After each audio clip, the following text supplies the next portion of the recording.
নমস্কার। আজ আমার নিবেদন পাত্র দেখা। পাত্র বেসরকারি কোম্পানির চাকরি, মাইনে বেশ মোটা, দেখতে গরিব।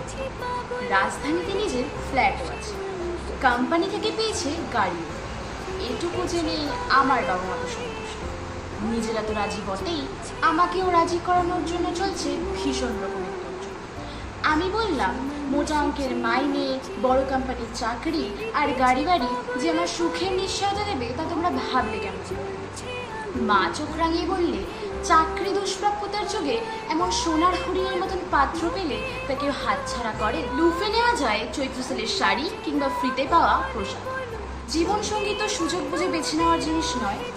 এই কথা শোনাতে তারা আরও রেগে গেল। আমি নিঃশব্দে চলে গেলাম ছাদে, গিয়ে ভাবতে লাগলাম যে আমার জীবনসঙ্গী হবে সে আমার সহযোদ্ধা হতে পারবে তো? তার সাথে ছাদে বসে সন্ধে নামা দেখা যাবে, ইয়ারফোন ভাগাভাগি করে গান শোনা যাবে, মাঝরাতে কবিতা শুনতে জাগিয়ে তুললে বিরক্ত হবে না তো? তার কাছে বায়না করা যাবে ইচ্ছে মতো, একটা রঙিন প্রজাপতির মতো উঠতে পারবো সে পাশে থাকলে। কারোর হাত ধরার আগে কত কিছু ভাবতে কত কিছু ভাবতে হয়। পেটে অন্ন জোগানোর কথা ভাবাও নিশ্চয়ই। কারোর সাথে তো আর গাছতলায় গিয়ে থাকা যায় না। এইসব গল্প সিনেমাতেই মানে। তবে বাড়ি গাড়ি আভিজাত্য নিয়ে ভাবে যতটা বাবা মা, সম্পর্ক নিয়ে এতটা কমার্শিয়াল আমি হতে পারি না।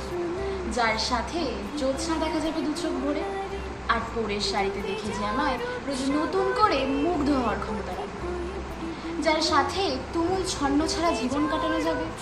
আমার চুরির শব্দে ঘুম ভাঙাটা যার প্রিয় অভ্যাস হয়ে দাঁড়াবে, আমার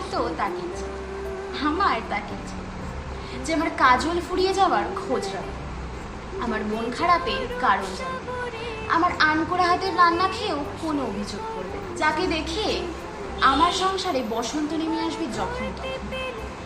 ভালোবাসি বলার প্রয়োজনই হবে না, মন পড়তে পারার ক্ষমতা আছে। সমাজের চোখে সে পাত্র হিসেবে যেমনই হোক না কেন, আমার নিজের মানুষ হিসেবে তার চেয়ে সুন্দর কেউই হতে পারে আমার কাছে।